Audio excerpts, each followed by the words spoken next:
I'm Bart Loeser, and I am the Program Director for Toastmasters District 55's Continuing Education Program. I've developed a program just recently to help our newer Toastmasters understand where to go next once they've paid for their membership and they've signed on board to Toastmasters International. Where do we go? Well, I'm going to be presenting a program in 4 parts. This particular first program will be Part 1, New Member Steps. We're going to focus on those initial steps to take. I want to first congratulate you on becoming a Toastmaster. That is your first big step. As Abraham Lincoln once said, the best way to predict your future is to create it. Joining Toastmasters is that first really big step that can take you a long way. We'll be covering in Part 1, understanding this program, especially using the Navigator document, which has a little bit of everything that you could want to know. Acting on what are known as SMART goals. We're going to talk about what that is. So you set goals that will be bound towards success. We're going to also talk about the Toastmasters promise, something that a lot of people don't realize is actually the last thing in the contract where they sign their name, what they're promising to do to give back to the club and to help themselves be the best they can be. We'll also focus on understanding your club's expectations of you and suggestions to maximize your experience as well as the best resources for success. We'll start off with the Navigator, which is one of the first documents you'll run across when you sign on to Pathways. It's one of 3 options that you always see when you open up the Pathways program in Toastmasters website. Now, the Navigator is a 21-page document that you can download or can be electronic, and it's an overview of all the basic information that you need to know for a club meeting, the club structure, how to make the best out of this program. What you'll see in here is Navigator chapters such as the benefits of the program, meeting structure, and roles. We'll also focus on club officer roles and duties, understanding the Pathways education program from the very beginning, also evaluation methods and tools, and achievement recognition, which is so important to have that sense of accomplishment as you move forward in this program. And the last 3 things that are focused on in Navigator is the mentorship program, speech contests, which you'll notice should be coming up soon, and you might wonder, why do people get involved in contests? Lastly, Toastmasters, where leaders are made. It's all about servant leadership and how you can give back to others as well. In addition to the Navigator, you might want to think about what are your goals, which you might have thought about before you even joined Toastmasters, such as, what am I going for? Without goals, you're not going in any particular direction. You're just out taking a walk. If you want to walk in a certain direction and achieve goals, you have to think about, what am I going for? Well, when you set goals, you want to make sure that they are going to be successful. And there's a method, and that's been around for a little over 30 years, most of you have heard of, called the SMART method for establishing goals. The SMART meaning S-M-A-R-T. All goals should be very specific, not vague at all. If I were to say, oh, I just want to be healthier this year, what exactly are you saying you want to do? What is being healthier to you? Be really clear what that is. And those goals should be measurable. You should have some way to measure, where am I? Am I halfway into my goals? Am I 3/4 of the way into my goals? Am I establishing it under some sort of a particular way I can measure how I'm moving along so I can know that I'm making progress? The A in SMART is attainable. Don't set them so high that you just can't even reach them. They need to be reachable as well, and they need to be relevant to what you're going for. If you set goals that are not going to end up getting you where you want to be, then they're not relevant. So make sure that the goals you're setting are very relevant to what you want from Toastmasters or in your life in general. And lastly, goals should be time bound. You should have a time when am I going to start it? When should I be halfway done? When should I be done with it? Have some way to know exactly where you are throughout this whole project. So set SMART goals so that you will have that chance to succeed. Another important factor in succeeding in Toastmasters is getting yourself a mentor. Mentors offer encouragement, guidance, support, and inspiration. Turn to your vice president of education, or perhaps they've got a mentor committee, someone in charge of the mentor program, to assign you a mentor who can work with you for 3 to 6 months or through a certain part, like level 1 or level 1 and 2 of your particular program as you move forward and learn. Always make sure you've got some people who've got the experience who can help you lead through it, because sometimes the program is not as intuitive as they'd like it to be.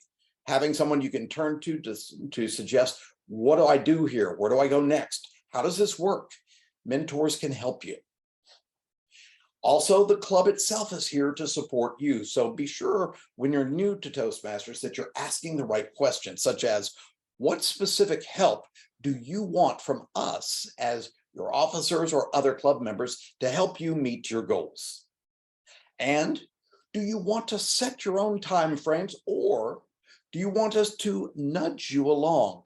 You know, some of those little birdies don't ever fly unless you push them a little bit out of the nest into their uncomfortable or discomfort zone.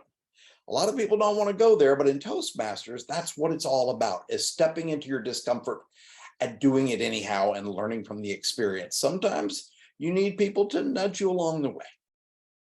So find out what type of support you need. Also, as a former scout, we made promises to our troop, as well as promises to ourselves. Keeping those promises are vital in terms of demonstrating that what you say matters. Make sure that you keep your promises, but a lot of people don't realize when you join Toastmasters, you made some very specific promises of what you were going to do to commit to this program so that it works for you. If you don't commit to the program, I can't really say that it's going to work for you. But if you keep your promise, that was on the 3rd page of your membership application. Down at the bottom where you sign your name is the Toastmasters promise. You might want to revisit that to see what you've promised to give to your club, and of course, what your club can do to support you in making sure that happens so that you will be successful. Keep in mind, the Toastmasters promise is important. Now let's talk about club expectations, what the club expects from you, and some recommendations that I might offer you. First of all, you might learn about your particular club's policies and standards, because each club is different. They have their own culture in many ways. Also, you want to learn the process to RSVP your attendance to meetings, which is very, very helpful for those who are planning the meetings, the Toastmaster or the Vice President of Education, to know if you're planning on going or if you're not going. That way we can know whether to count on you and whether or not, if we have some open roles, where we might be able to assign you, or you might be proactive and claim your roles ahead of time, which is an easier way to be prepared for making that successful.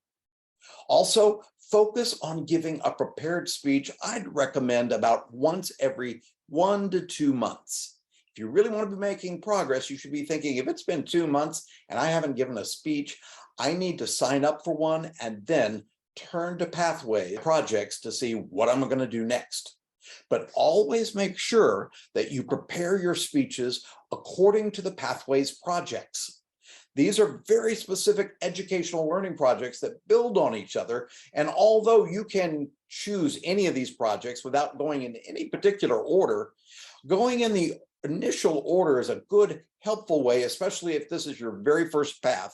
I would suggest following all the level 1 speeches before you start the level 2 speeches and projects, and then finish those before you start level 3. But you can move around if you'd like. You just can't complete a level until you've gotten all of the projects done in that particular level, even if you've got some done in the upper levels at that point. And you want to write out your speeches fully as best as possible, because you're going to be doing a lot of editing, and use an outline. I know that many of you, when you start your icebreaker, in that project, they offer you a speech worksheet, which you can actually use with any speeches you make, that help to guide you through all the points that you want to make and how all your transitions and everything you want to do to create and construct a great, well-planned speech. But write it out fully, because that way you can go back and make changes later. Don't just keep it all in your head there. Also, Meet with your evaluator prior to giving your speech. It not only gives them a chance to get familiar with what you'll be delivering so that they don't have to spend quite so much time trying to figure out what is this, where is he going. You might just share with them what your speech is, even practice your speech with them so that when they hear your speech, it won't be the very first time that I've heard her say that and I realize, oh, I know what she's going for now because I've heard the speech before and now I can look for the best ways to support her. So help your evaluator out by working with them prior to giving your speech. And lastly, consider giving speeches multiple times. The best speakers have given their speeches over and over and over, but they edit the speech and get feedback on those speeches each time. If you have access to Zoom, which they even have free accounts, you could get on Zoom and record yourself and even watch yourself so that you could actually then see what your body looks like, what your positioning looks like, what your lighting, what your sound is, and practice your speech so that you can keep working on it and sharpening it. And you should give your speech perhaps many times in your club life. Now you'll give them for different purposes, but use the same speech sometimes. I would say if come up with 5 or 6 basic speeches and give those over the next year. That's a great way to hone these skills because it's not about the speech itself, it's about how you improve the speech and your delivery of that speech. We have lots of program resources that help you along in your Toastmasters journey. First, I want you to make sure to turn to your club officers as some of your best, most experienced resources. Also, your mentor can be an excellent resource to help you or any experienced Toastmaster. They can help you in getting this done. Toastmasters.org has tremendous resources, sometimes almost too many resources. But what I would suggest doing is go to the Toastmasters.org page and learn what's behind each of the tabs that are up at the top of the homepage. There is so much information just in that alone. You can get tremendous knowledge and help from almost anything you need to know about Toastmasters just on that homepage behind those tabs. Also, if you have any particular problems, Toastmasters has one of the best customer service agents anywhere you can imagine. Always be willing to call Toastmasters International's telephone number to get assistance if you need help with your club, membership, or whatever it is. Any question you have, you could get answered on the phone by them as well. Also, your district has tremendous resources on their websites. Now, many of it's tied to the Toastmasters.org website, but if you go for District 55, our district, TMD55.org, Toastmasterdistrict55.org, it has tremendous resources as well, and you might want to familiarize yourself with that because that's how they communicate changes, updates, and information to you that can be extremely helpful. Also, almost any question you might have, you could just do a simple web search. It's amazing how many individuals and clubs and districts have come up with tremendous resources of their own that they make and then share to others in Toastmasters. So almost any question you might have could probably be found by just doing a simple web search. Also, your club may have a website, and that gives you lots of opportunities where not only can you offer feedback that can improve the website, because it's all about offering feedback. So you want to evaluate, is this really helpful for me?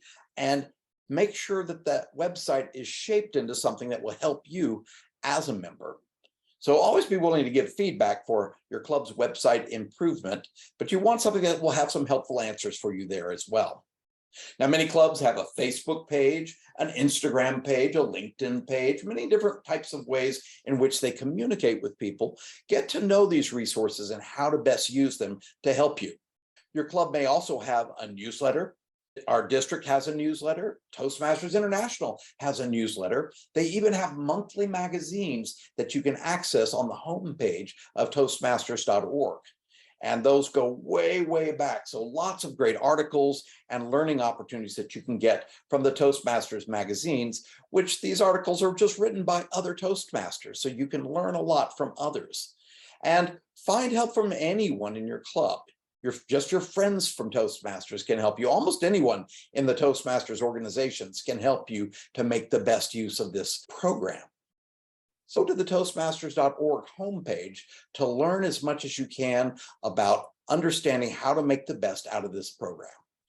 The Toastmasters website has tons of great information that are out there. It can be a little intimidating, but once you learn by logging in and looking at all the tabs and information that's available to you, including you could find other club meetings, because once you're a Toastmaster, you can go to any meetings anywhere. And given that most of these meetings are still being done by Zoom or they're hybrid meetings, you could go to clubs anywhere in the world at any time of the day. You just need to find a club. And if you go to one of the smaller clubs, you could even walk in there with a speech or sign on and say, hey, I've got a speech I'd like to give. I noticed you guys only have one speech today. Would it be possible to give a speech and get it evaluated? And there's a good chance you can do that with the smaller clubs. So take advantage of all the great opportunities that Toastmasters has to offer you. Once you sign in to the Toastmasters website, you'll notice the welcome your name there, and you could actually go up there and click on that, and you could see your Toastmasters profile. Inside your profile, it gives you such information on how to go to your base camp to get your Pathways programs. You could choose a new path if you wanted to add another one, although every time you finish a path, you do get a complimentary path. So, and I would say probably just focus on the one path unless you're a real go-getter and want to have a bunch of different paths to follow. Then it also has the navigator on there, as we talked about, but you can also find lots of information about what awards you've gotten, what path you've enrolled in, what all your history is with Toastmasters. It's all here on the Toastmasters profile. So it's a great resource for keeping up with your program and enhancing your Toastmasters journey. Let me review part 1, our orientation for new Toastmasters. Understanding the program was the first thing that we focused on, especially in using that navigator document that's either electronic, or if you prefer, you could even print out pieces of it or all of it. We also talked about the importance of setting clear goals and making sure that if you're going to act on them, that they are SMART goals. We also want to remind you about the promise that we made to ourselves and to our clubs as Toastmasters of what we were committing to do to make the best of our club and ourselves, as well as support our fellow Toastmasters. We also focused on how to understand your club's expectations of you as a club member, and gave a lot of different suggestions on how to maximize your experience, and offered you lots of resources that can help you be the best throughout this entire journey. I hope this part 1 was helpful for you. Next, we will move on to part 2, club meeting roles, understanding those 9 vital roles that help your clubs have efficient, effective meetings that can support you throughout your journey, as well as the rest of your Toastmaster peers. I'm Bart Loeser with Toastmasters District 55's Continuing Education Program. Thank you.